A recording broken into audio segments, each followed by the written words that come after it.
Chag Sameach, everyone!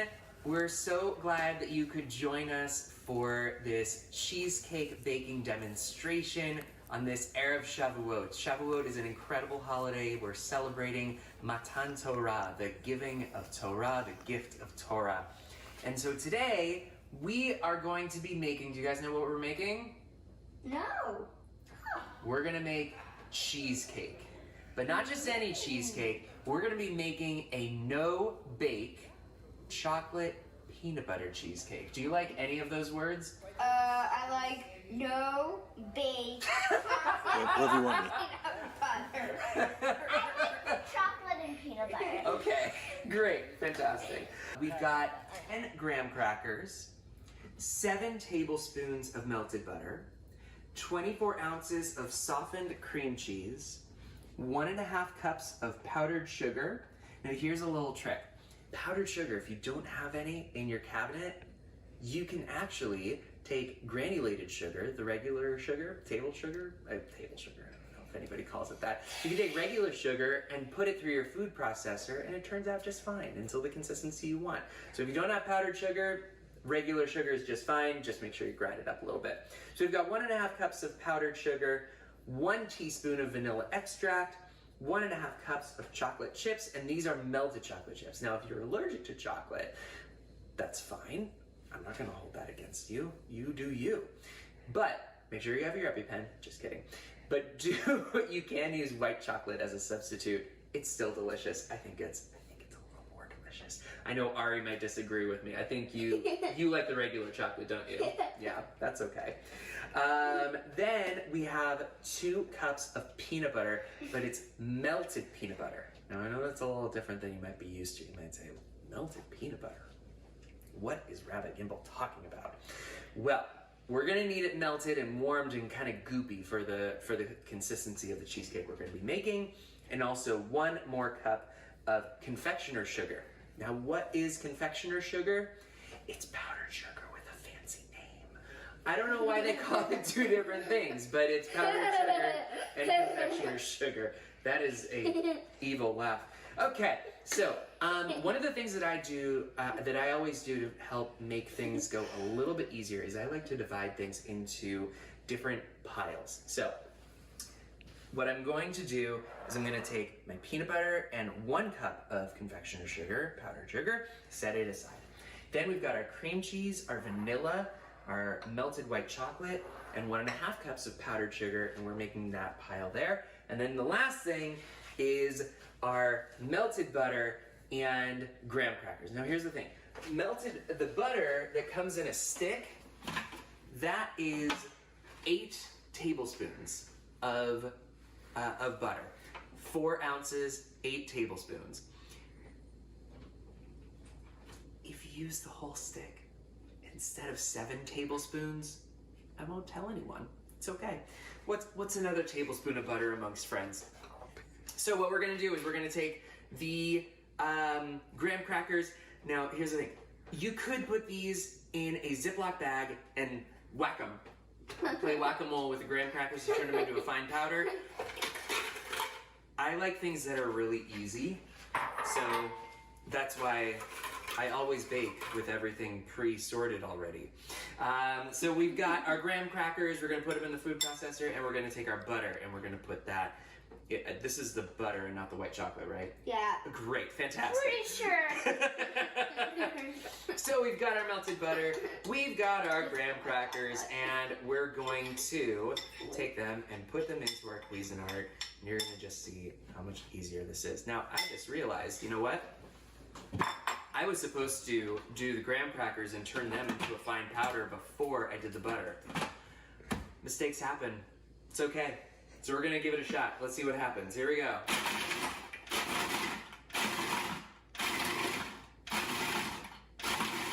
You can come closer.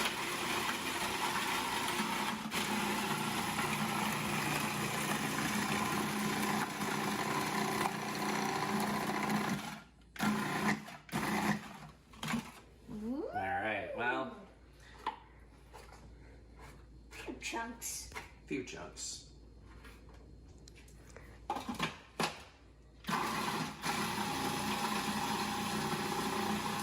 so glad to be spending all this time with you that I forgot about what order to be doing things in. This is also a great example and a teachable moment. Always have your recipe with you so you don't make mistakes like skipping a step. And what we got here is we still got some chunks. That's all right. We'll break them down. Now, depending on the graham crackers, you can get different flavors out of there. So these are honey graham crackers. You could use cinnamon, but I don't know that cinnamon and peanut butter and chocolate are necessarily going to be great together. But what do you think? Do you like cinnamon with your peanut butter and chocolate? Yeah. You do? Probably. Yeah. Look at that. Good. All right. So let's take a look. Let's look inside here. Do you see this consistency? It's like a wet sand. Yeah. Hey, check it out. We made a mistake and it turned out okay. Fantastic. Life lesson for Torah. So what we're going to do is we're going to take this over and we're going to pour it, get it into one of our bowls. So I'm going to do this part because it's a blade and you want to be really careful with it because this is really sharp. Like finger slicing blade. Yeah, well. Let's try not to think Let's of it. not. That's exactly right. That's exactly right. All right, so I'm going to take our mixture. Oh, you know what? Since we already skipped a step, we don't even need to put it in a bowl. Fantastic. Check it out. We can just put it right into our pan. So, Happen and make things easier. that's right. You know that's how the Post-it note was invented. The guy, it was made by an inventor. This is not a Torah story, but it is an interesting one. You know, I want you guys to join me all the time because my kids, Ari and Maya, they never laugh at my jokes like this. So, when there was this inventor, and I don't remember his name, but he was trying to invent a new form of glue that would work really well. And what he noticed is that the glue was actually not very good at keeping things together. No. What it would do is it would keep some things together for a short time, and then it would release. But what he discovered is that it would release again and again and again.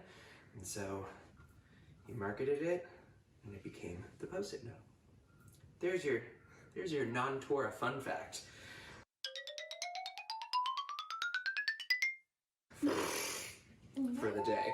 So what we're going to do is I need your help. What we're going to do is we're going to take a measuring cup or any kind of flat-bottomed surface and pound it down so that the crust is evenly distributed around the entire bottom. Let's try that.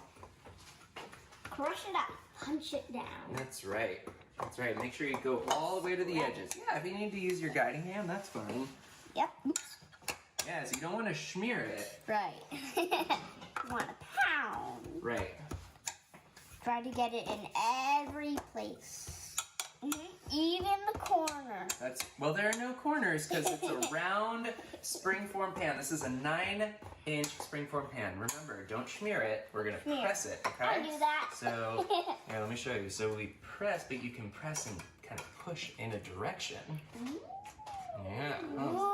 Ooh, ah. Fun fact of the day. Well, second fun fact. Second fun You fact. can push in a direction. No, yeah. This is going to be delicious. Do you guys remember the last time we made this? No. It was the Super Bowl. This is 2 kind years of ago? 2 years ago, yeah. And we had made it previously for a Super Bowl party where our friend and now Rabbi at Temple Emmanuel, Rabbi Benj Fried, came over and we had this cheesecake. That was the first time we made it, was with Benj. And now we're making it again with all of our Beth Israel friends. So, we have the crust. Now, we need this to set for a little bit. And if we had more time, I would say throw it in the refrigerator for a little bit. But you know what? We just need it to set. So you know where we're gonna put it to help it? The freezer. So, we're gonna put it in the freezer. Uncovered. Yep, don't need it covered. Just find a space and throw it in there. Please don't throw. That might ruin it, but you definitely try to do it, put it in more carefully. Throwing it probably won't do it very good. And also, That's true. Okay, so now that we've got our crust in the freezer, deal with that later. I promise I'll do the dishes after everything. That's actually what I'm going to be doing during the program that starts at 7, is I'm going to be doing dishes. Okay, so now we're going to take our cream cheese. So can someone please pour the cream cheese in? not job for me. I know. Just pour it in. We're going to pour it all in. I knew he was going to say that. And now I want you to mush it until it's smooth. Might take a little effort. And you might need a help.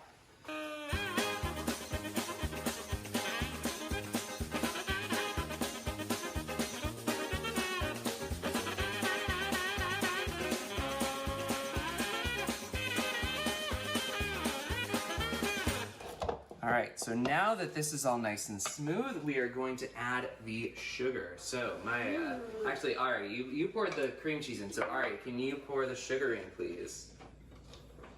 Great. Woo! Oh, that's why they call it powdered sugar, because it makes the powder. All right, so there are lots of different ways of incorporating the sugar into the cream cheese here. Making a mess is one of them. The other is you can try different sides of the spoon. So sometimes using the flat side of the spoon is really helpful. Now, as I'm doing this, you might be wondering, Rabbi, we're however many minutes into this, and you have not explained why we're even making a cheesecake. And that's a very good question. See, the thing about Shavuot is that we think of, we explain, Omri Noam wrote in his book that Rabbi Meir Horowitz explained that on Shavuot we celebrate the giving of the Torah. That part we knew. And the Torah is linked to milk in the Songs of Solomon, the Shir HaShirim, the Song of Songs. And one of the lines says, "Thy lips, O spouse, drop as the honeycomb. Honey and milk are under thy tongue, and the smell of thy garments is like the smell of Lebanon." That's some racy stuff. Cover your ears, kids.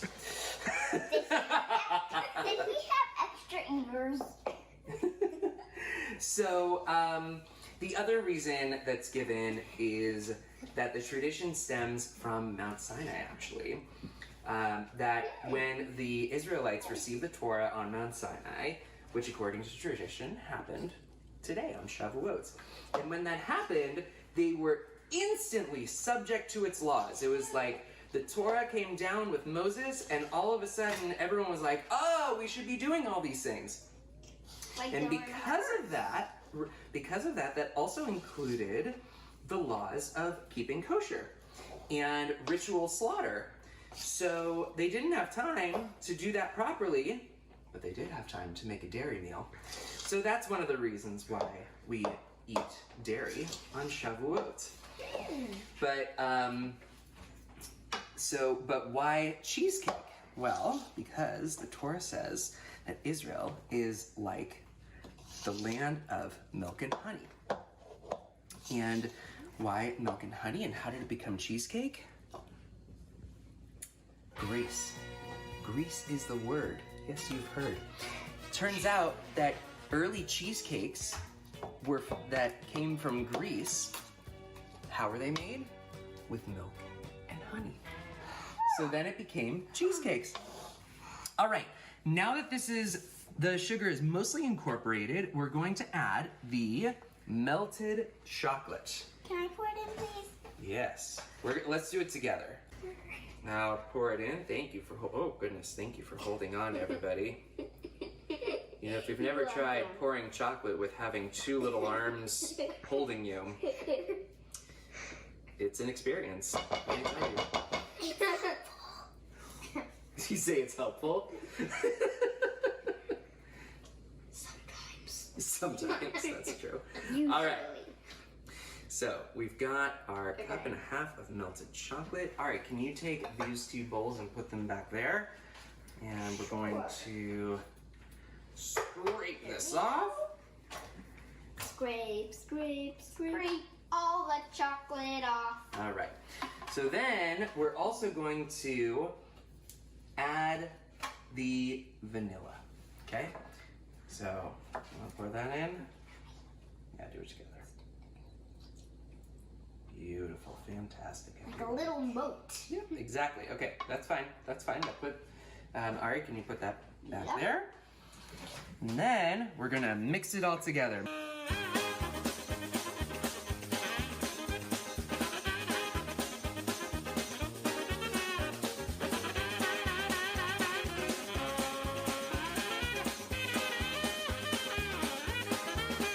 Now that we have this, we're going to take the pan out of the refrigerator, out of the freezer. Not the refrigerator. Sometimes you can be silly. Right. Put this down and you can feel it's cold. Ooh. Yeah. Yeah, Right? and it feels like it was just like in the freezer. Okay. But that's So what we're gonna do, let me turn this way so you can see it. What I'm gonna do is I'm gonna just be pouring, oh, thank you for putting your arm around me. I'm going to pour all of this into the pan, into the springform pan. And here's the thing, it's okay if there are little bits left behind. You want to get most of it. If you don't get every single one, that's okay. This is not one of those moments that you need to worry about, you know, getting every little bit. Yep. Okay, that's good enough. And what we're gonna do is we're going to start by putting this into a layer. So I'm just gonna use my spoon and just smooth it out. Smooth it out into a single layer.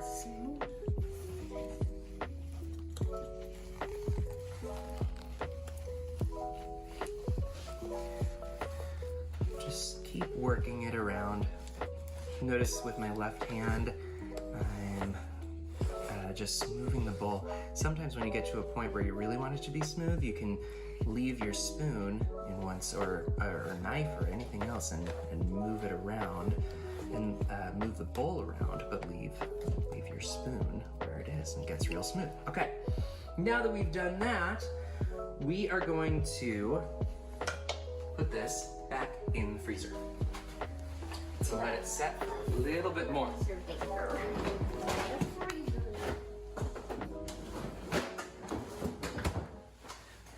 Okay. Now we have our melted peanut butter. Now look, if you want to have really pretty layers, then sure, get a clean bowl, but I don't care. So let's take a look at this. Come closer, come closer. You can see that beautiful melted peanut butter coming in. Now, if you're allergic to peanut butter, you can use any other kind of substitute. Anything you would substitute peanut butter for, it will work just fine in this recipe too. If you are averse to peanut butter, there's nothing I can do. This recipe is not the cheesecake recipe you want to make. You can do just the bottom layer. That might work. Then we're going to take the 1 cup of sugar and pour it in. Fantastic. Ooh. Okay, so we'll use our spoon to get all the little bits of peanut butter off. And we're going to stir to incorporate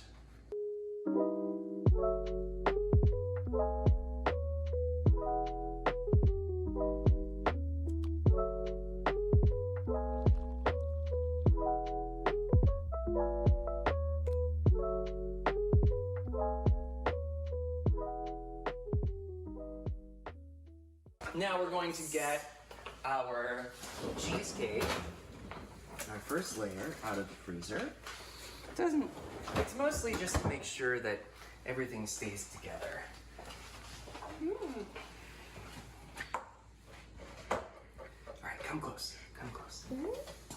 All right, so now we're gonna pour our peanut butter mixture onto our cheesecake.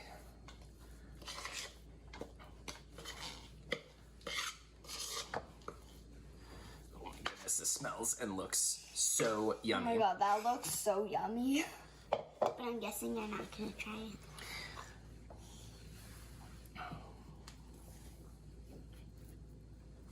All right. Now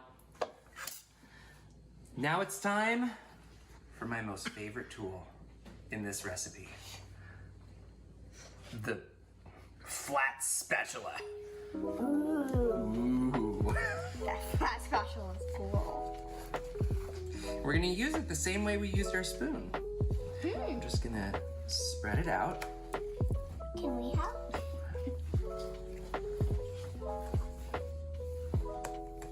Spread it out until it's an even layer.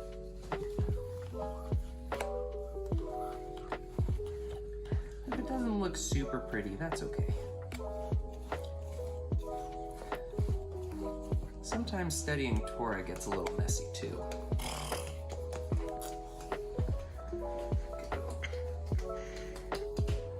Right, now what we're gonna do is I do want to make sure that we get every little morsel of this peanut butter topping.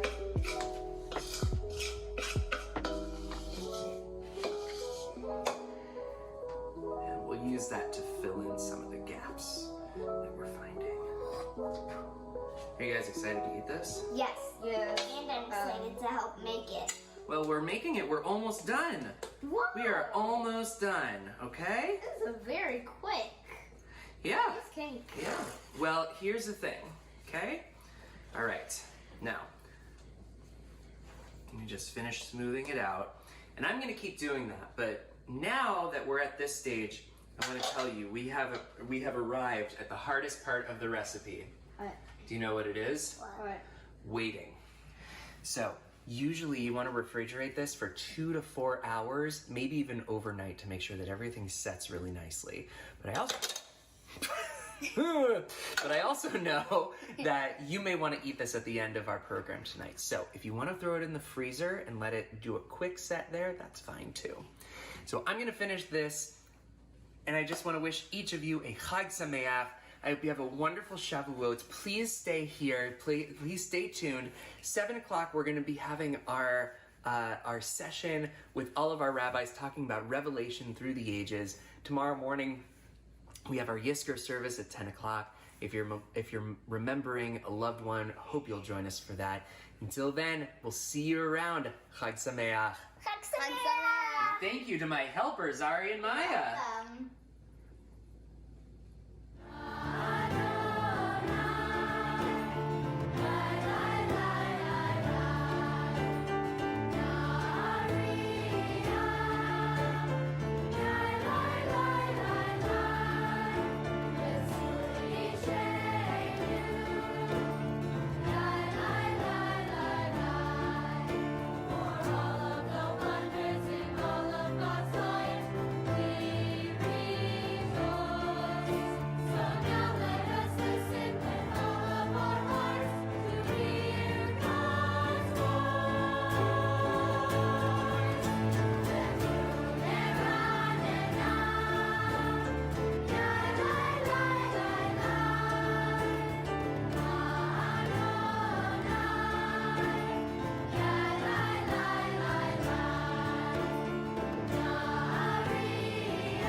Good evening. It's Shavuot, so Chag Shavuot Sameach. Thanks to everyone for joining us tonight. May we receive Torah tonight with joy and with sincerity. My name is Sandy Feldman. I'm a congregant here at Beth Israel, and on behalf of Beth Israel, welcome. Thank you for joining us tonight.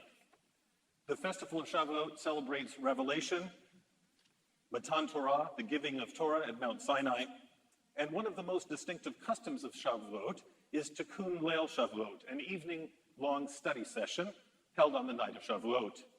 Our topic tonight is revelation, and we're truly blessed to have such a wealth of rabbinic wisdom on the topic, discussing that topic within our congregational community. So I'm going to quickly introduce our participants tonight. We'll spend about 45 minutes learning from them.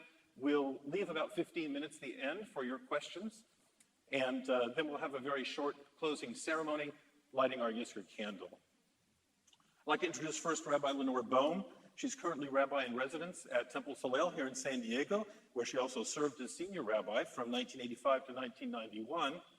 Of course, you may know that she was one of the first 50 women ordained as a rabbi, and if I'm correct, her first gig was here in 1984 at Congregation Beth Israel, and she's still very active teaching us and blessing us with her Torah study on Shabbat mornings on many occasions.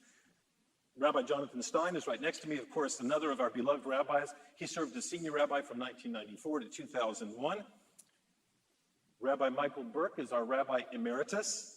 He served here as senior rabbi from 2007 to 2019. And of course, our senior rabbi, Rabbi Jason Navarez, who arrived in 2020 after 17 years serving as a rabbi in Bedford, New York. I don't think any of us in our wildest dreams could have imagined the kinds of challenges that Rabbi Navarez would face almost immediately after getting here due to the COVID-19 pandemic. And yet the congregation has not only survived during the pandemic, but it's thrived and it's grown. It's become more interconnected, just as we are tonight. So since most of you have been interacting with him on Zoom for the last year, let me take this hopeful moment where we can sit together in person and again welcome you and your wife Nicole and your children Ethan and Sophie to San Diego and to Beth Israel. You haven't had much of a chance to see how huggy a congregation we are, but I know there are a lot of pent-up hugs waiting for you. So, Rabbi Navarez, would you start us off by just defining what we mean by revelation? Absolutely. Thank you, Sandy, Dr. Sandy Feldman. They should know. And welcome to everyone. We're so delighted for all of you to be here. And my esteemed colleagues, I stand on giant shoulders to all of you. And so thank you for bringing your Torah here tonight as well so we can engage in dialogue. So we are venturing into the festival Shavuot. As Sandy mentioned, we're talking about revelation, and this is a topic, especially in these moments that I'm thinking of, that we're challenged with the thoughts of Israel, with what that means in terms of our destiny, what that means in terms of how we understand our Jewish identity connected to the longing for Israel, which is embedded in the revelation that we're talking about at Sinai. So we're going to begin with a working definition so everybody has that, and then we're going to move to some questions. So the working definition I have is the concept of Torah from heaven, which we call Torah min hashamayim. It plays a central role in Jewish theology. But what precisely does it mean to say that the Jewish Torah, or the Hebrew teaching, is from heaven? This expression refers back to the biblical accounts of Israel receiving God's teaching in Mount Sinai, accounts in which God is said to have spoken to Moses and Israel from heaven. But Torah from heaven is not restricted to God's speech at Sinai and includes subsequent Mosaic prophecy in the desert, at least, and perhaps a great deal more.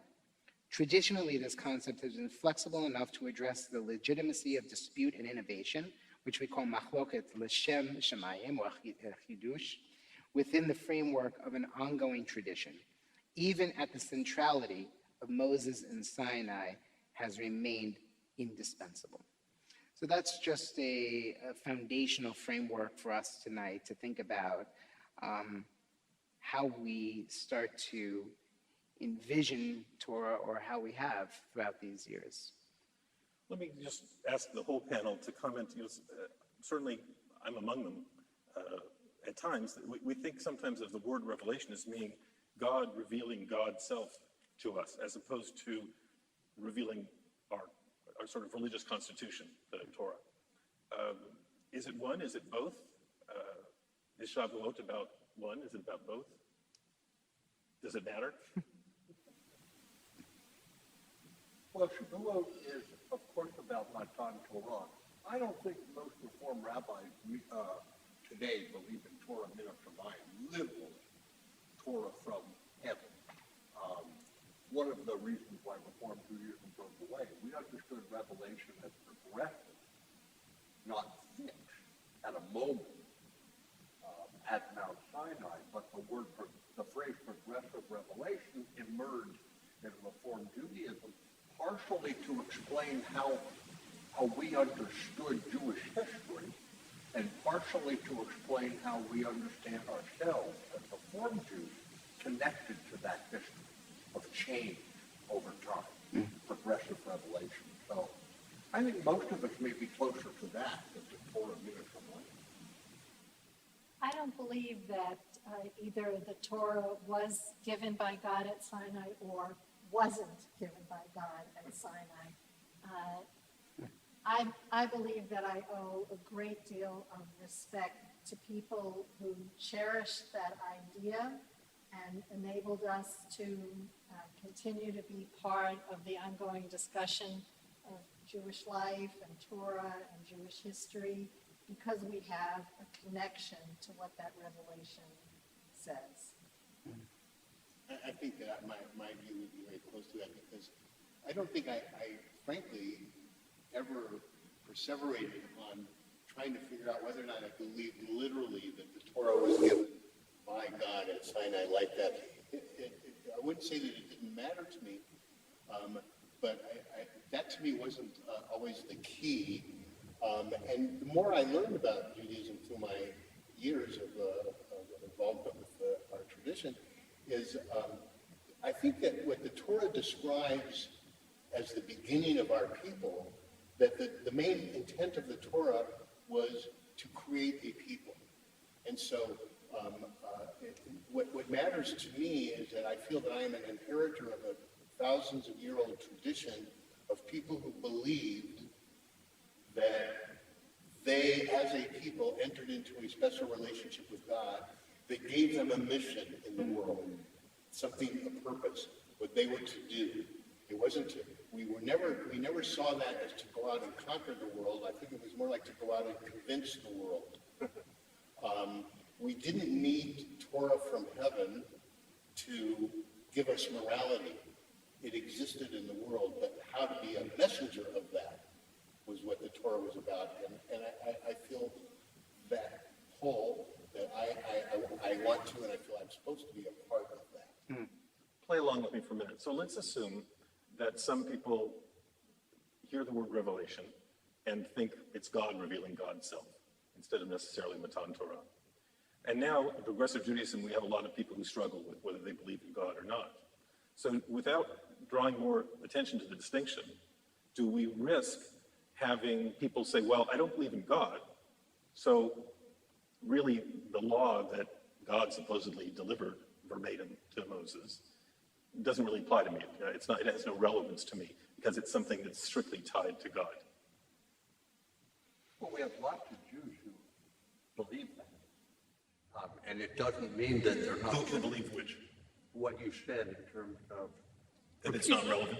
It's not relevant Because at it came all. from God, I mean, and they don't believe in God. If you look at the pew numbers from the past couple of days, I mean, the growing group is the nuns, I guess. So, yes, but that's not the only thing Judaism is about.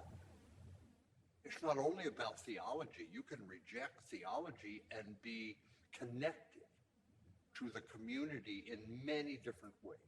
So I think a lot of Jews don't believe it. But thank God, enough of them feel that kesher, that connection, to keep us going.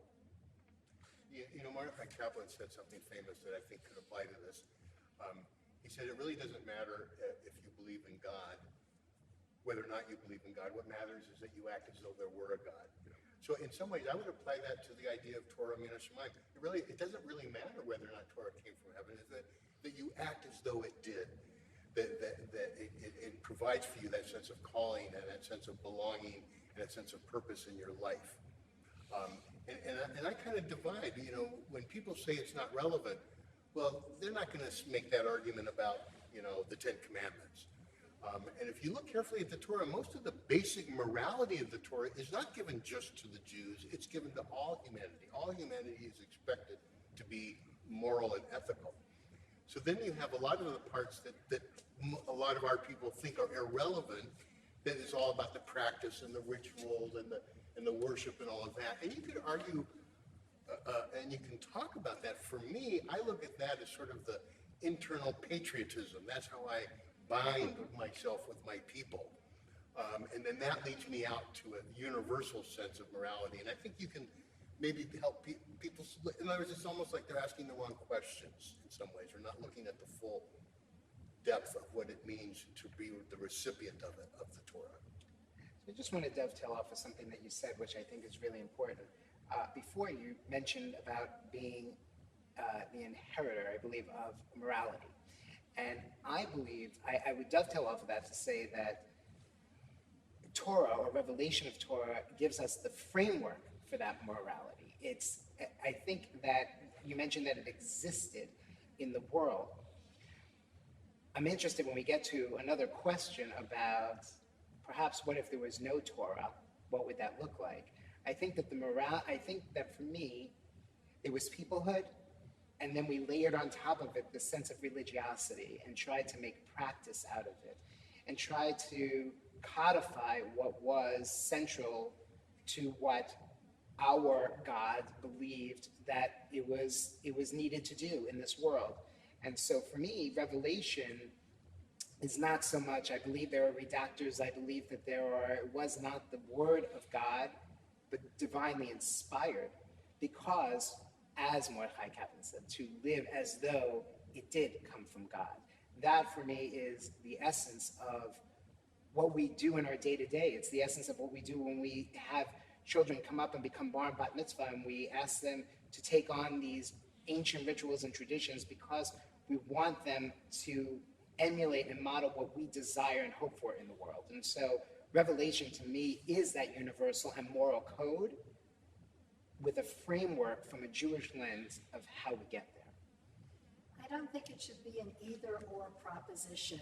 Either the Torah is from God and therefore we have to accept all of it and do everything it says, or it's not from God and therefore it's irrelevant. I think we can be someplace on the spectrum, and I think there are a lot of Jewish people out there who feel tremendous pride in their tradition and identity and want to feel connected and say, well, if I don't believe it's from God, do I really fit? And I think all of us would agree, yes, they fit, you fit. There's a place for you in our congregations and in the Jewish communal world. Yes. Because the Torah and the commandments are there to remind us that it's not only about us, it's about the world. And if you're willing to accept it, it's not only about us, it's also about some source of creative holiness. Beautiful. You know, I think Franz Rosenzweig has a really interesting approach to this question. He sort of posits that God's revelation is mediated through the Jewish people and humanity, and in response, not to the content, but just to God's presence. In response, the Jewish people wrote the Torah. Not from God, but in response to God. I thought that was a really interesting, I mean, it sort of turns it inside out. Doesn't the Talmud actually attribute to God words to the effect that even if they don't believe in me, they should obey my laws? Yes. Is that part of what you're talking about? It's in Talmud. Who do you think God was speaking to? Rabbi Burke said God was speaking to Jews and non-Jews alike. Was it Moses? Is it the literal story at Mount Sinai? Is it the Jewish people that were present at the base of Mount Sinai? Is it Jewish people present and future? There's the notion that we were all at Sinai, which is abstract. And was it Jews? Does everybody agree that it was for Jews and non-Jews alike? I think the Midrash goes there. I'm not sure that the Torah text, please remind me of the text that You know, spreads it out. I think the Torah starts with the presumption that there's not going to be a Jewish people. But by the time the Revelation, it's only to the Jewish people. That's correct. But when I mentioned earlier about morality, the sense of morality, just when God decides to pick Abraham, and the Torah, of course, is one of the places that doesn't like to. It wants us to use our imagination. Why? And maybe there's a little hint when God says, now Abraham at this point is Avram, and he's not Jewish yet, so to speak, if he ever really was, but he hasn't been picked by God yet, but he has a reputation. God knows that Abraham has a reputation. He's an expert in tzedek and mishpat, which I understand to be morality and ethics. Before the Jewish people comes out, you have the Noahide laws articulated. There's a sense of morality. Then you have people like, I think it's Maimonides, or commentaries, when they look at certain laws, they'll say, even if this wasn't written in the Torah, this would be a law. In other words, there is a sense of morality out there. And so I think that the act of Sinai, the metaphor or the image is a marriage, and the ketubah, it's a ketubah. The Torah is the ketubah. We're the bride. God's the groom. So yes, that was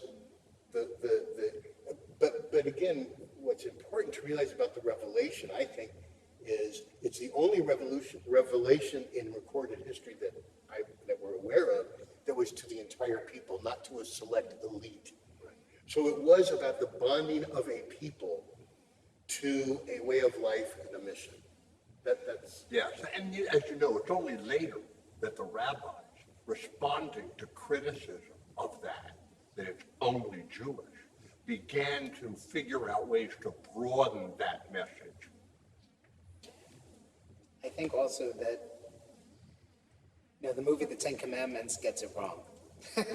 We see in the Ten Commandments, we learn that there was that God spoke to Moses, but we know that wasn't true, or we learned that it wasn't true. We learned that it spoke to the entirety of Bnei Israel, of the people, of the children of Israel, and so perhaps that was around 3 million in total as we understood it, but that the idea around that may be physical in terms of the people who were present. But I have always believed that it is the entirety of humanity that stood, and not only we talk about through a Jewish lens, we talk about past, present, and future, right? All of Jewish life stood at Sinai, and we continue to stand at Sinai. Yet, there's something universal, as all of us have hinted to, in terms of the possibility of what comes out, the lessons, the moral compass in which we're guided by, the framework.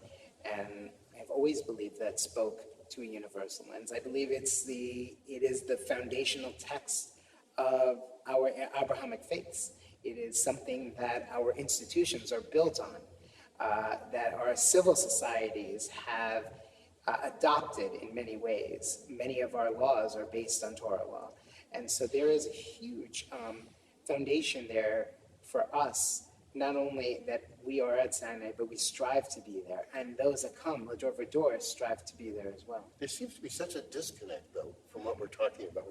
The four of us are so enraptured with the way that we've come to understand Revelation, and at the same time we have our colleague here saying, I think most Reformed Jews probably think that Torah is basically irrelevant. Mm-hmm. So the problem seems to be we've not done a really good job. Mm-hmm. Is that what you were saying? I don't know. That's well, what you were based saying. On your comment that yes, it's not relevant, I agreed with you. Okay.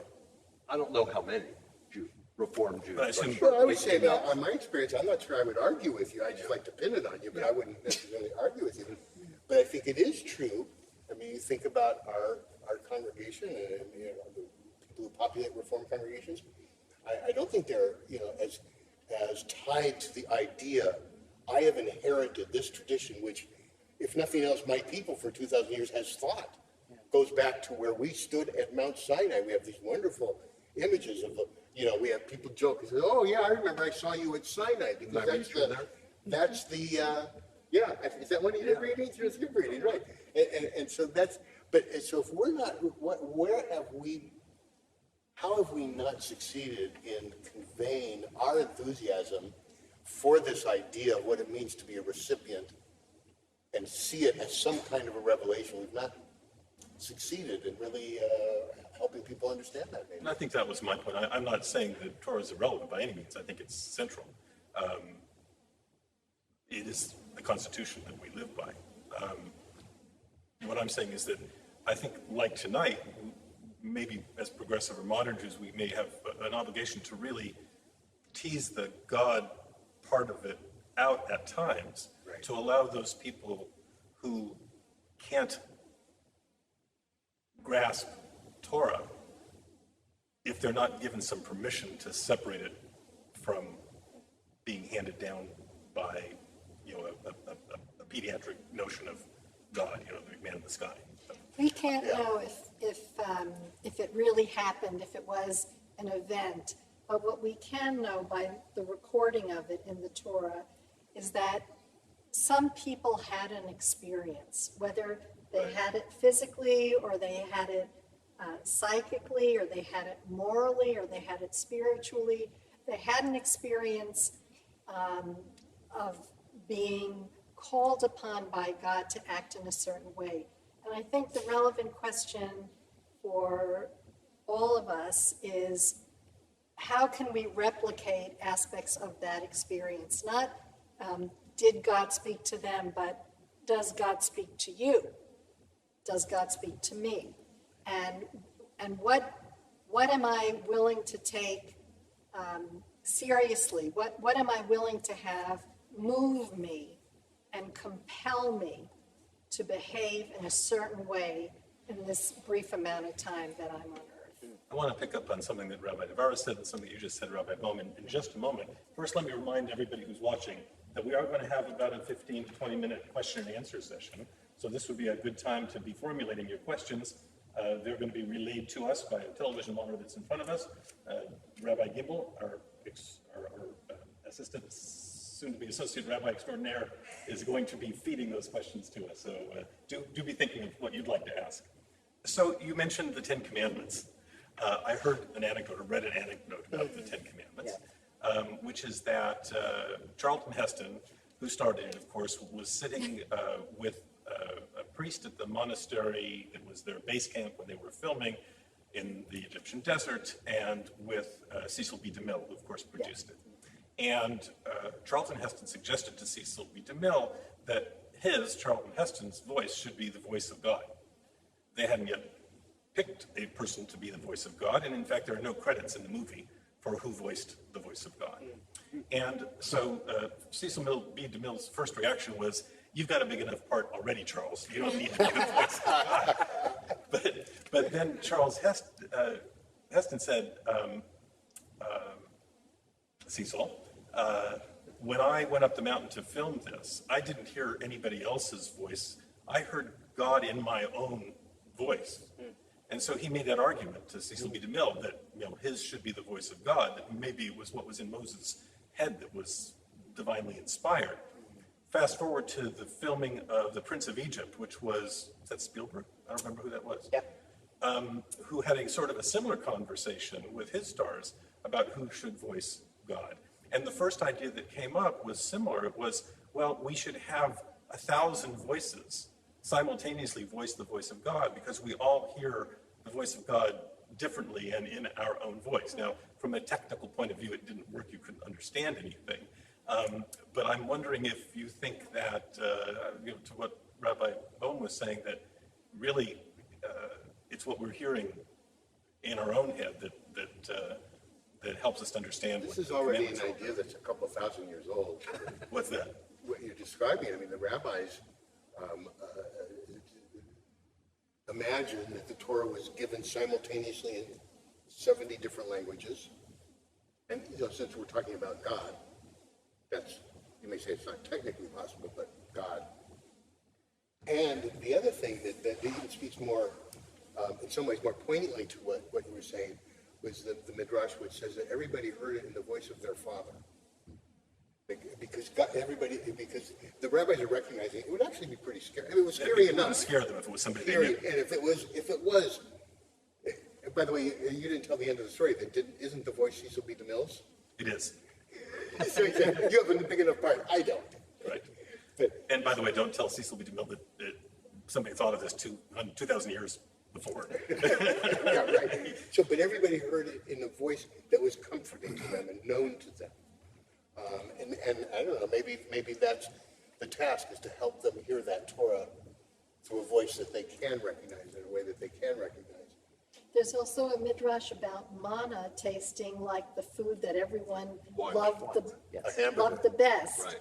So there is something if not in the Torah itself, then in the rabbinic commentaries on the Torah of wanting people to feel comforted and unafraid, and that's how their relationship to this people will emerge. And I find that a very touching idea.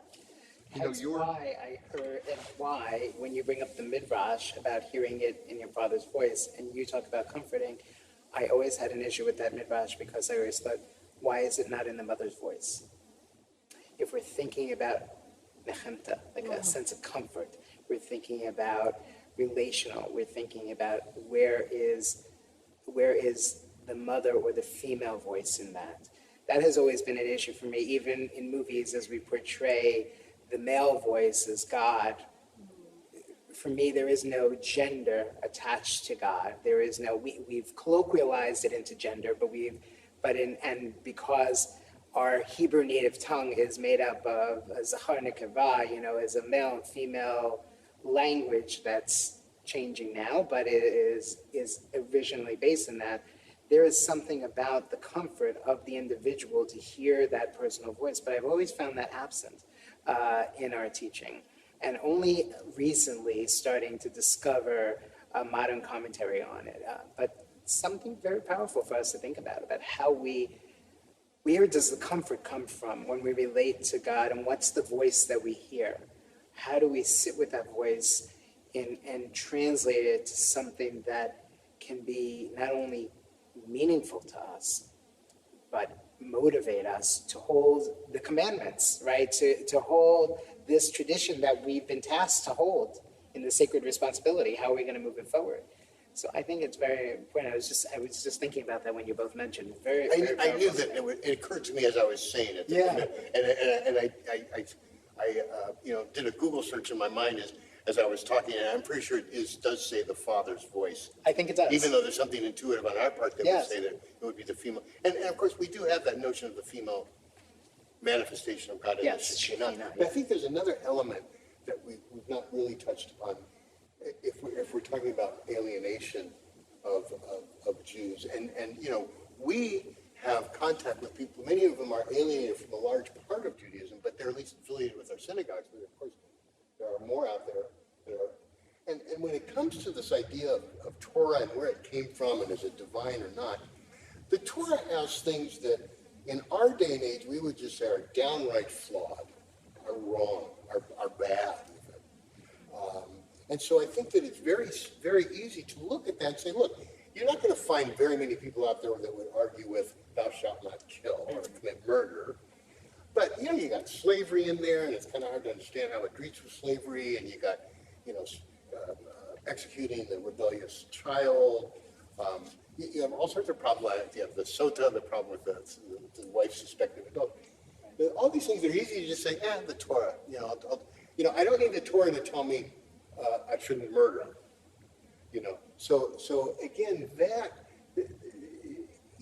I think that when we talk about our enthusiasm for the idea of what we've received, divine or divinely inspired, is that we are aware that you're not the first person to think of this, that this is a problem in the Torah.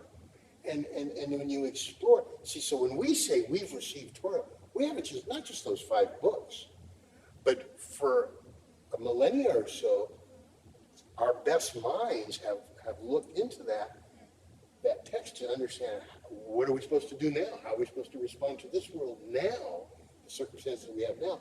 So it's a huge treasure that I think that the more people are able to connect with that, and you don't have to, pass a God test to get to that, that you can see, I don't have to reject the Torah because I find this offensive in there.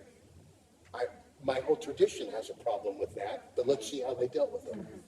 I heard the version of the story about the father, that when a grandparent speaks, it's like a child is standing at Mount Sinai. Not a parent, a grandparent.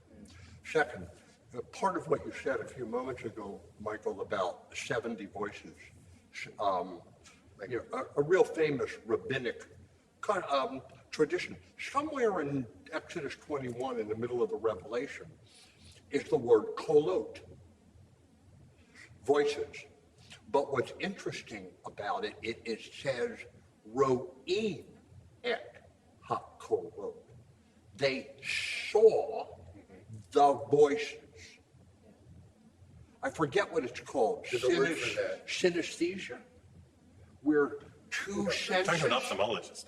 Yeah, but everything. It's such an interesting text because it gets to your seven. But there's actually one commentary I saw that said what they saw were letters floating in the air. So the last thing I want to say, I'll be happy to send you this article that I just read by an Orthodox rabbi called "The Deliberately Flawed Divine Torah." And his point is that, yes, some of the ethics in the Torah are no longer relevant to us, but that's because it was given when it was given. Had it been given 1,000 years later, the ethical problems would be different. It wouldn't be the same Torah. So this guy argues, it's very interesting, that God gave it knowing that it was flawed in many ways ethically and that would work its way out. See, again, that reminds me of what I often have said was my favorite legend in the Torah, where these rabbis are arguing this obscure law about the ovens of Achme or somebody else. This very technical, odd Jewish legal argument about an oven, the kashrut of an oven. And the point is that one rabbi disagrees with all the others, and he invokes miracles to prove that he's right. And the rabbis are unmoved by God's intervention. And then the one of the footnotes, because there's two, one of the footnotes to that legend is that one of the rabbis, I think it was Rabbi Natan, bumps into Eliyahu, Elijah the prophet, in the marketplace and said, "Hey, what did God think about that argument we had in the yeshiva this afternoon?" And he says, "God laughed and said, 'My children have defeated me.'"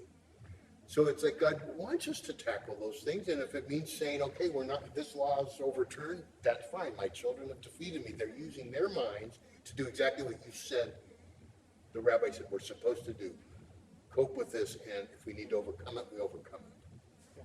I was going to ask if anybody thinks there are errors in the Torah, but I guess what you're saying is it was intended by God to be an evolving document. Well, that was what I said. I don't know that my colleagues believe that. Well, I would say there's certainly a lot of discrepancies and questionable verses. I did want to just say something about Rabbi Burke Michael's comment about the commandment, "Thou shalt not murder." It isn't just that someone shouldn't be murdered because their family will be upset. In the context of the Ten Commandments in the Torah, it's distinctly tied to the fact that in each of us is a spark of the divine, and by murdering someone, you're erasing that spark. And the fact that in the commandments, it's alongside the commandments, do not take a life, do not take someone in a committed relationship, do not take someone's good name. It's so much richer. There's such a relationship to it. It isn't just that it's a crime, it's a sin. And it has such broad implications. And that's one reason why I think, even if we don't believe that the Ten Commandments or the Torah was given at Sinai, we owe it to ourselves to dig a little deeper and find out what it is. And I just also want to say one thing to Rabbi Navarez. I absolutely think God and Judaism should be a comfort, but I also think it should be a challenge. And it just occurred to me when you commented that this young man was your bar mitzvah student. Why is it that people remember their bar and bat mitzvah so much? Because for many of them, it's the last time they've been challenged by their religion. They are challenged to learn something, to perform, to stretch, to behave more like an adult. When do we, and this congregation does a beautiful job of challenging in social justice matters, the congregation, but I think we sell the Jewish community short if we don't challenge them, if we say that we're only about making you feel good and connected. I think people are looking to be challenged. So I guess Torah could be looked at as either a gift or a burden or a responsibility. So if you perceive it as a burden or a responsibility, what do you do to help somebody to understand that it's a gift? It's both. This is not an either or. The rabbis talk about old Torah, the yoke of the Torah, like you're yoked as an animal. And in that sense, it's a burden, but it's I always thought of that in a very different way. Please. Okay? You're yoked together. I always thought of it as somehow a mutual problem, just like things are a communal problem for us. So yes, there's Ol HaTorah, the yoke. But Matan Torah, which you started with, implies a gift. So we got both of them.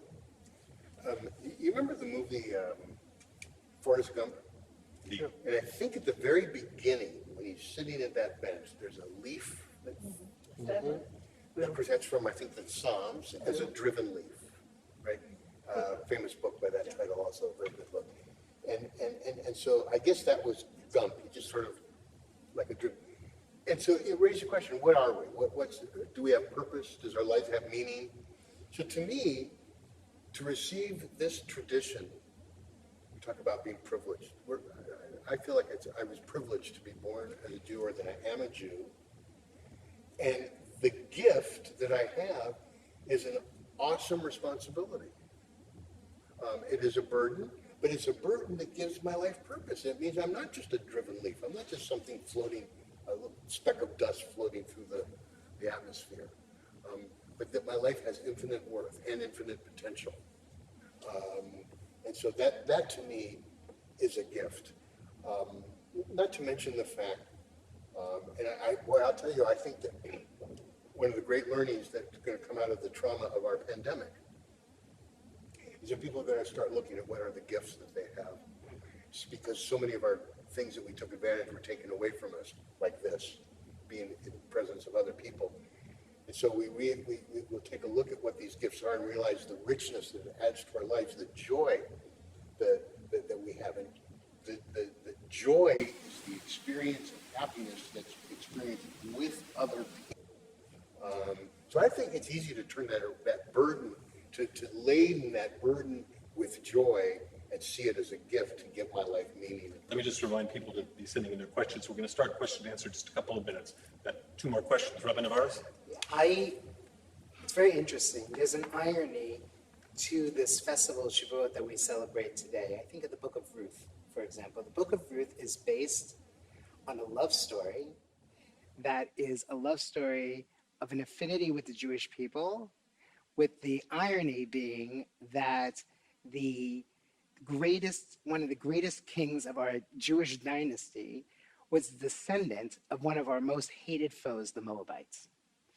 And so when you think about that progeny and you think about where it came from, I start to think about it's the powerful metaphor between that which we struggle with and that which we find joyous. It's the way in which it's kind of based on what you said, Lenore, in the sense of how we find the ability to challenge ourselves in the midst of with finding comfort at the same time. I think of our conversion students today. This is the greatest, I think, irony and challenge of this moment. They are wedding themselves to Jewish identity, to a love of Israel, in the midst of everything that they see around them, everything that they're reading, everything that's coming down their news feed. They're consistently running into these challenges, and I know firsthand from our conversations with them. They're trying to find a sense of connectedness and connectivity, and they're holding a burden, a weighty burden that they haven't even officially affirmed yet. And they're holding this burden, and we're trying to also show them the great joy and wonder, and with it comes challenge. And it's quite fascinating. We're sitting in this paradox of wonderness in terms of trying to understand where revelation, how it speaks to each of us and how we can find it in our identity, yet at the same time, where we almost feel shackled in a sense, or I do at times, with trying to share why it's so important to own this yoke, right? Why? Like, why does it? And so for me, there's a very powerful piece at play here. And I think the book of Ruth is a beautiful illustrative example of how we hold that challenge, how we hold both of them at the same time. It's very challenging. One of the biggest problems we have is that people think of revelation as God talking. Right. And that's the only way that people think about it. But that's not the only theological approach to revelation. Sometimes revelation, God does speak, or there's content to it. There's something you're told to do, or you learn, or something, there's content. But not all revelation is content. Buber taught that you don't get content out of contact with God. You get God's presence. You get God's existence out of revelation. You don't get Torah. And then there's progressive revelation, but there's also process revelation, which is almost like Kabbalah, which is when in process, when you repair something, God in the heavens are repaired, and we kind of keep evolving with process revelation. So people think of it only in one way. I think that's a mistake. And like with God concepts, our people don't know that they have choices and that there are other people who've thought about this. So I think that's a problem because they only have one vision. We've got about 2 minutes before we open up to questions from our viewers. This is a good time to start sending them in if you haven't, by the way. Robin Varas, you floated an interesting question earlier that I just want to try to end this part of the session on, which is, what do you think the world would be like without Torah, without revelation of Torah? I'm happy to start it off because I've been thinking about it, because I came up with the question. So I'm thinking about it, so I've been thinking about it. And one of the things I think about is schooling. Would we even have universal schools? Because education was seen, especially in historical times of Torah, was seen as only for the privileged. It was actually seen, if you gave it to everybody, it was seen as a detriment. So your education was only dictated upon your worth and value, or your intrinsic value as put upon by society.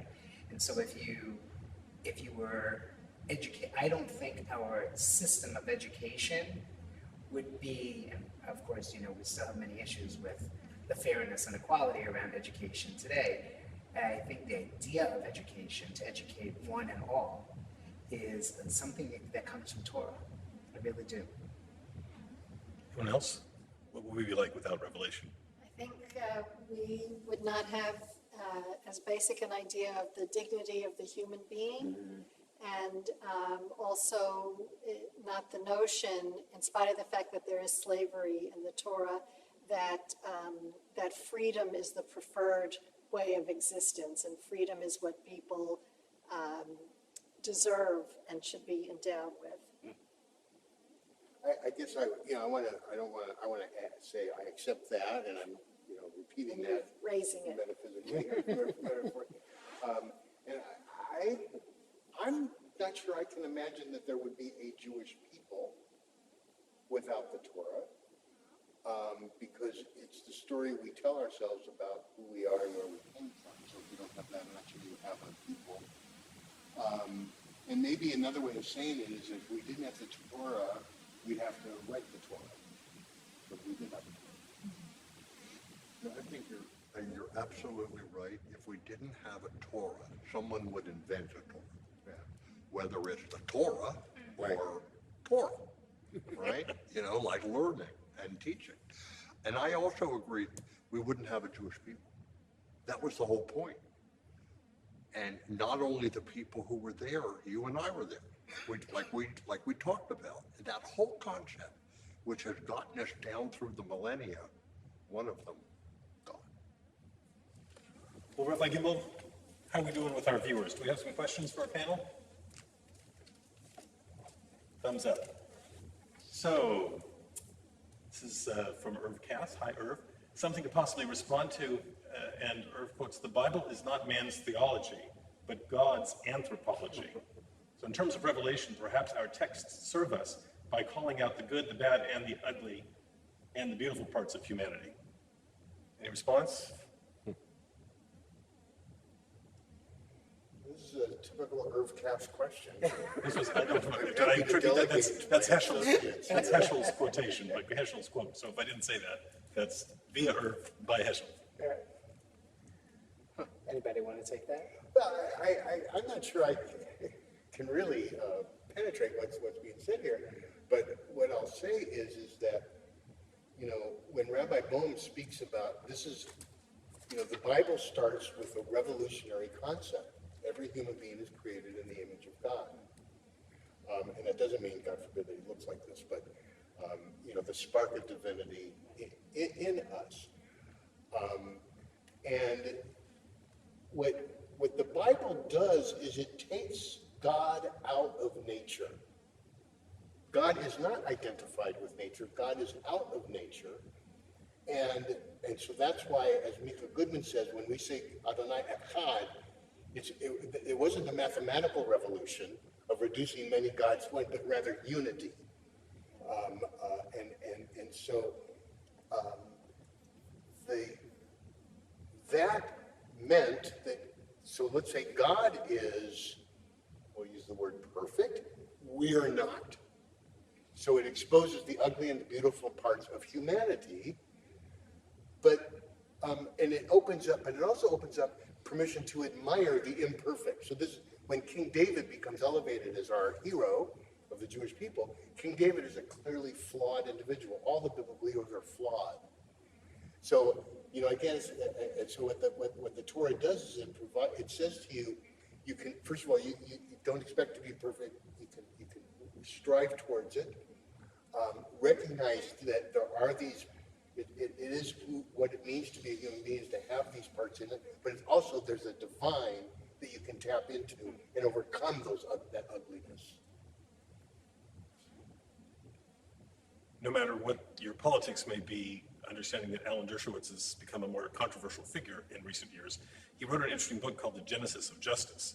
And the thesis of The Genesis of Justice is that without Genesis, which is really just a description of all sorts of good, bad, and bad human behavior, that the laws that are delivered to us after the book of Genesis would have no meaning. First, we have to kind of explore, as Irv has said, the good, the bad, the ugly, the beautiful parts of humanity to give the rest of it meaning and relevance. That's an interesting perspective, I thought. If I could add just one other note, if you don't mind, I'll do it b'shem omro. I'll give credit to my brother, who's a rabbi, and he has written a beautiful Devar Torah on how basically the Bible is a book of accounting of human failures. and God's failure as well. And so it kind of puts into the mind, the consciousness that you are going to fail, and God failed, but the point was not are you going to fail, but what do you do once you do fail? So I think that is an important part of Revelation is to learn that, and because that certainly served us well through Jewish history when the rabbi said, okay, we've lost our country, we've lost our temple, what are we going to do? Well, we're not going to fold up shop. We're going to figure out a way, we've got the Torah at least, we can continue. So I think it's glaringly clear that I'm a novice when it comes to Revelation, but none of you are. And so I'm curious to ask, how have your own ideas about Revelation changed or evolved throughout the tenure of your rabbis?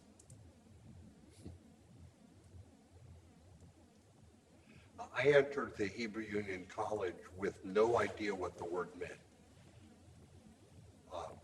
I just had no background. I didn't know any Jewish theology. I had to read a book by Bernard Bamberger on Jewish theology to learn the basic stuff.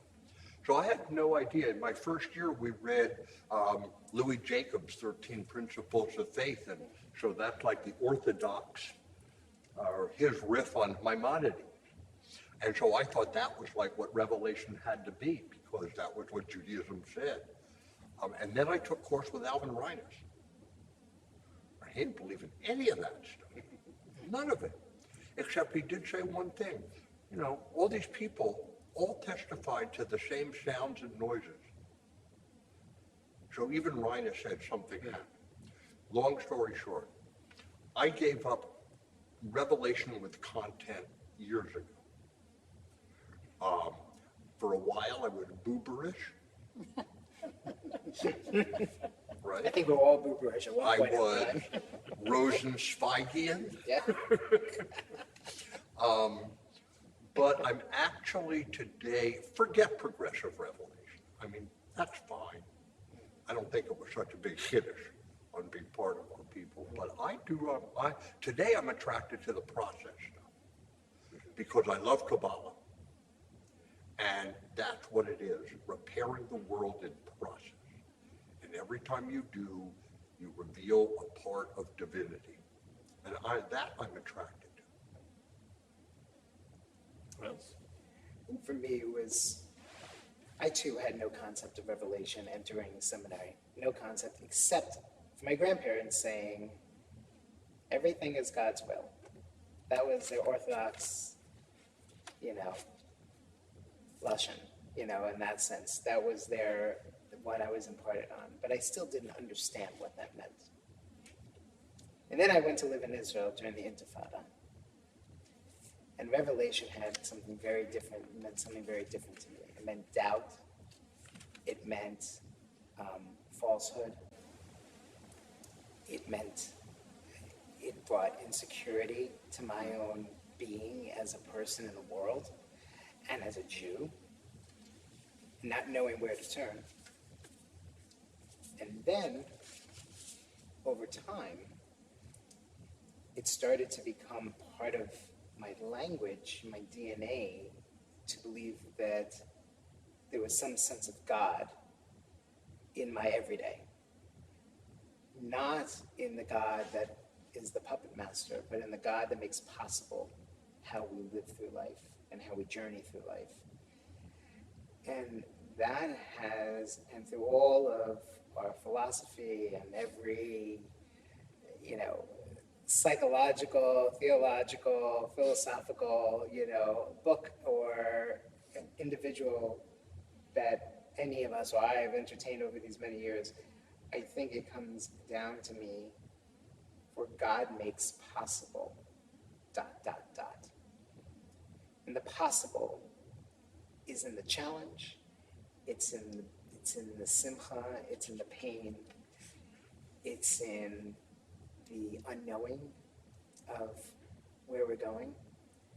And I keep thinking about the word tikkun in terms of Leil Shavuot, what we're doing here tonight, how we're exploring, how we're doing it. And the tikkun is that this is supposed to be a spiritual repair. right? The idea that you come, that you receive Matan Torah, and that you're supposed to have this spiritual repair, almost like a spiritual renaissance, right? That you're renewing your connection to your revelation, and you're owning it. And for me, I don't know if I need to own it anymore, because I think I've come to surrender the fact that it looks different each and every day. Briefly, Rabbi Bohm, Rabbi Burke, has it changed for you? Yeah. You know, the older I get, the less sure I am about everything. But honestly, the older I get, the more I love Judaism, the more I appreciate it, the more I find it uplifts me and gives me hope. And I hope this is a Judaism that those that come after us and those that we teach will love and honor and protect. Well, I'm a mistake to try to follow up on that, or any of these, but, you know, I think that maybe at best, early on, I probably had some idea, and, you know, that something happened. I think somebody said that what Ryan has said, you know, they all heard the same thing, something was going on. That something, and Rabbi Bohm, you alluded to this also, that something so powerful happened that it impressed itself on the memories of enough people that here we are 1,000 years later talking about it. So that made me feel like, well, something must have happened. But I think as I've gotten older, I think it has come, and I feel like I've learned more about Judaism, you know, as I've gotten older, and that same way that you express that deep appreciation for the depths of this tradition that we've been given. I've come to focus, like I said earlier, I think, or maybe consistently, less and less on, you know, what happened at Mount Sinai. And I'll refer to a text in Deuteronomy everybody's familiar with. My father was a wandering Aramean. Excuse me, that's a confessional that the Jew would say when he brought the first fruits on Shavuot, right, to the temple. And he puts the fruit in front of the Levite. The Levite doesn't say a word, and he gives this confession. And basically, it's a retelling of the history of how he got to that point. My father was a wandering Aramean. He came here, and they had to flee, and they went down to Egypt. He had to flee. It doesn't mention Mount Sinai. The guy who wrote Deuteronomy didn't think Sinai was important enough to put in the history of the people. What was important was the idea that gratitude to God for saving him and making this Jewish people, Israelite people, living in the land, and so that's kind of how I feel that I've been given this gift, as you kind of look at it and see, to reject it is to be so unaware, really, of the extraordinary depths. And the question is not did Torah get given to Moses at Mount Sinai, but the real question is, what we have done with this inherited sacred text for the last few thousand years? And again, not for conquest. We were never a great nation. We didn't have anything, but we were struggling. What are we supposed to do? I call it the quintessential Jewish question. What does God demand of me? That's what, to me, was all about rabbinic, all about what it means to be Jewish, to figure out my life has purpose. My life has meaning, it's significant, cosmic impact. What am I supposed to do?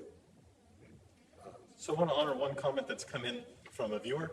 I'll maybe ask Rabbi Navarez to comment on it, and then to help us wrap up, we're going to be moving into a brief 10-minute or so ceremony to close the evening and to light our Yizkor candle. So this is from Robert McNeese. Thank you for joining us, Robert. As someone who has converted, I want to comment that I give thanks for Torah in my prayers. I accept the yoke and the beauty of it. Alex Schiller inspired us, even those who are not religious. Thank you. To social justice Jews involved in every war fought in women's rights, gay rights, civil rights, labor rights, rabbis walked with Martin Luther King. So basically a comment of how Torah permeates every aspect of this person who's chosen Judaism as a sign of how meaningful it can be. I'm going to ask, let me just thank everyone for joining us tonight. Don't go away, we have a brief ceremony. What a blessing it is to have this kind of rabbinic wisdom right within our own congregation. I hope you all feel as fortunate as I do. I want to thank Rabbi Navarez, Rabbi Bohm, Rabbi Burke, and Rabbi Stein, and I'll turn the evening over to Rabbi Navarez. Well, you leave me with a hard question and some comments from wonderful people who are with us tonight. I am struck with this idea of Torah as, knowing those who are sharing the comments here. The yoke and the beauty are wonderful and powerful. But I'm thinking about what Lenore said earlier about the challenge and where that leaves us, and where we who hold this, or as my wonderful, at the time, Rosh Hashiva and president of HUC, Rabbi David Ellenson, used to say how each of us are Klei Kodesh, how we're these holy vessels, and that our work is to do the work in the world and to find the wonder and the beauty, but it's also about the cracks in the world. It's also about the cracks that we find in ourselves that help us shine the light. I think I said it a few weeks ago at services. I mentioned Leonard Cohen. I talked about the power of that song and his anthem. There is brokenness. And all of us hold that sense of brokenness. And yet the yoke is about, for me, is about the Tikkun. The Tikkun allows us to be those things. It allows us to fight. It allows us to fight for rights of individuals. It allows us to walk with Dr. King. It allows us to stand up to injustice in the world where it's seen. And I think that we want to strive to find the beauty. But the beauty for me, and the beauty of Revelation, the beauty of Torah, has always been in finding the holes that we can fill with each of our gifts. And that's not easy. And it's not easy to teach, and it's sometimes not easy to do. And I think it becomes our work in the world as Jewish leaders, and I think as individuals who are yearning for the journey of becoming, and what that means is to each of us different. And I think each of us striving for some newness and understanding and wisdom in our tradition has modeled it tonight in the ways in which we understand and interpret and wrestle with Torah. That these pieces are really critical to how we continue. It inspires us to do those things, and yet we have so much more to do. We see the brokenness in our world each and every day, and our Torah gives us that framework. But boy, there is a lot to hold right now. And I believe Torah makes it a little easier for us to hold it. And I'm hoping that more people can hold it with us as well. What a privilege to sit with all of you, and with all of you. Thank you so much for joining us tonight. Hag Shavuot Sameach. I hope that you had a little more revelation of Torah that was joyous and sincere. Good night. Rabbi Gimbel. At this moment, there's only one blessing for us to offer, and that is Shehechianu.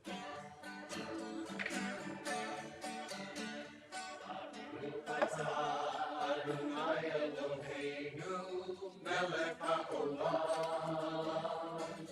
Shehechianu v'kimanu v'higianu, b'zman hazeh. Baruch atah Adonai Eloheinu, melech haolam. Shehechianu v'kimanu v'higianu, b'zman hazeh.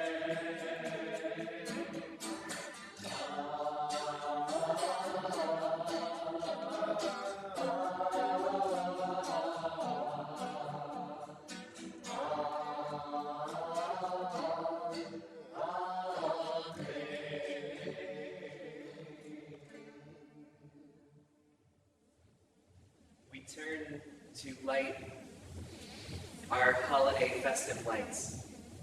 Perhaps you have candles with you, perhaps it's a Yisro candle. As we light, we ask God, help us perfect our ways of loving and caring. Inspire us to make ourselves whole, so that we may honor your name and create a world of justice and peace. May these festival lights open our eyes to the joys in life, beauty that delights in the eye, freedom to be ourselves, the knowledge of Torah that shapes our moral being, the heritage of celebration that unites us as a people.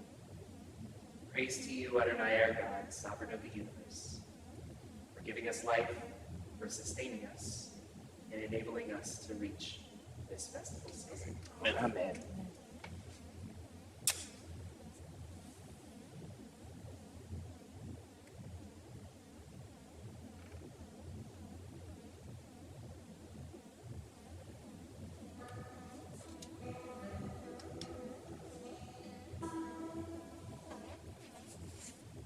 As we heard from our rabbis, our sacred duty, our sacred gift, is that Torah is passed down from generation to generation.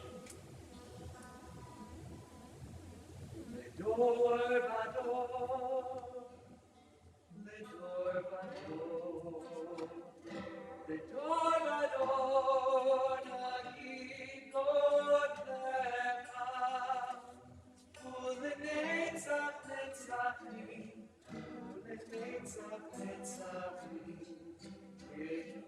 Kedushat Hanakish, Ledor vador, ledor vador, ledor vador, nagidot lecha, ulenetzach netzachim, ulenetzach netzachim, Kedushat Hanakish, V'shivtava Eloheinu, Ki'inu lo yamush le'olam va'ed, Ki el melech gadol, Ki el melech gadol, V'kadoshata.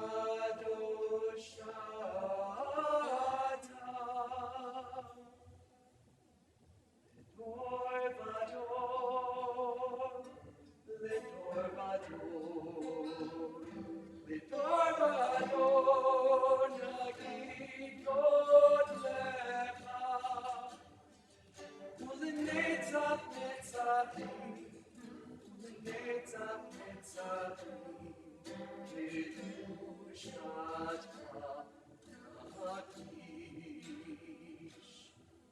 Baruch atah Adonai, Baruch Hu, Baruch Shemo.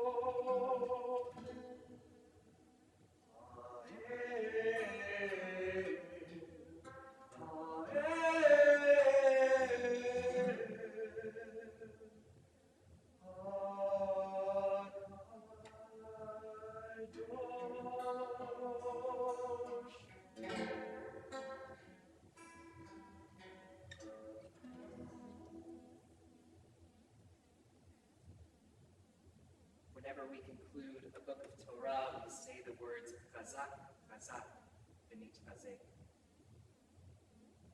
This week, we begin a new book of Torah, and we join together.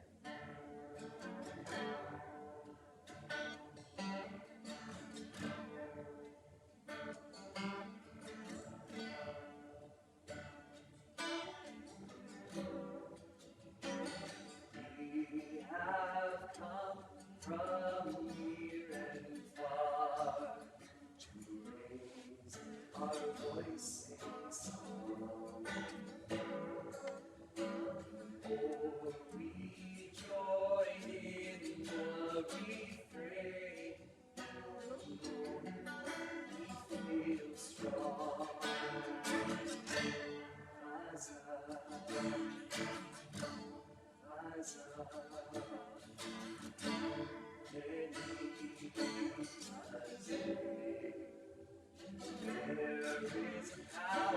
this place and time, which shapes the rest of our lives.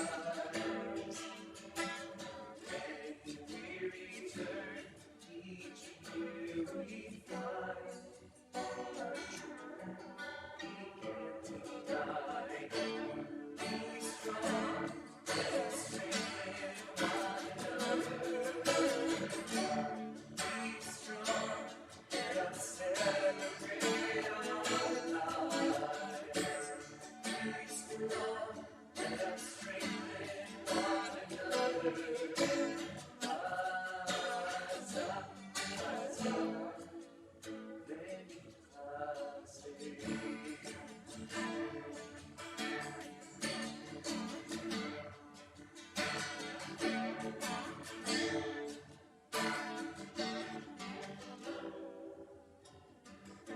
As we sing, we lead ourselves into rows of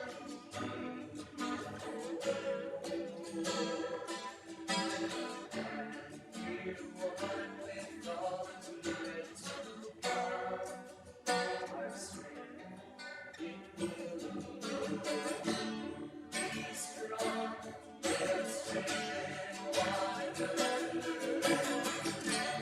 Be strong. Let us celebrate our lives. Be strong. Let us strengthen one another. Be strong, let us strengthen one another. Be strong, let us celebrate our lives. Be strong, let us strengthen one another. Be strong, let us strengthen one another. Be strong, let us celebrate our lives.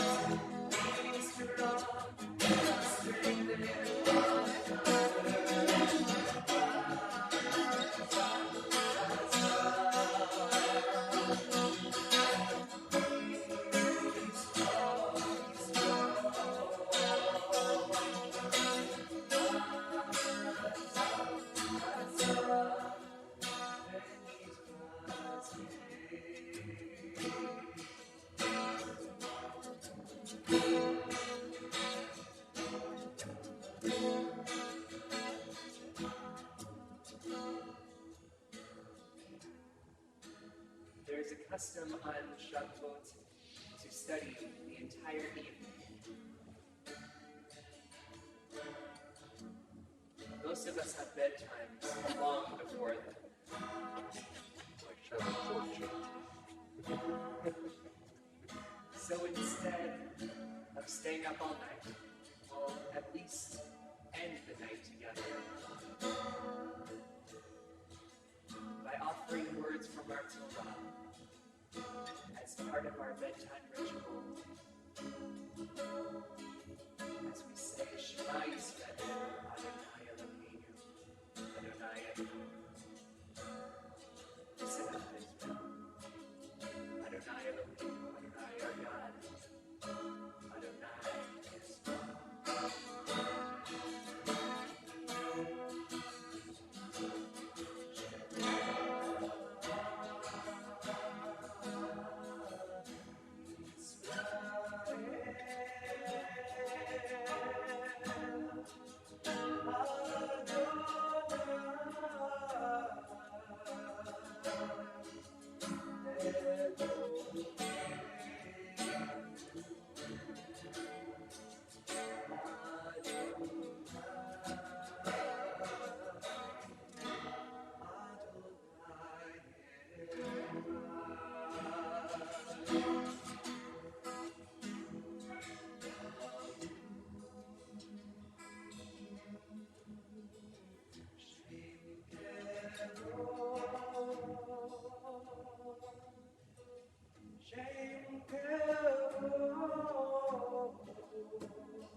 Thank you all so much for joining us this evening. Chag Shavuot Sameach. Have a wonderful, deeply reflective few days of Torah revelation. May it guide you where it may. And join us tomorrow morning at 10 a.m. for our Shavuot Shachrit morning service and Yizkor. We on our YouTube channel. We look forward to seeing you then. Chag Sameach.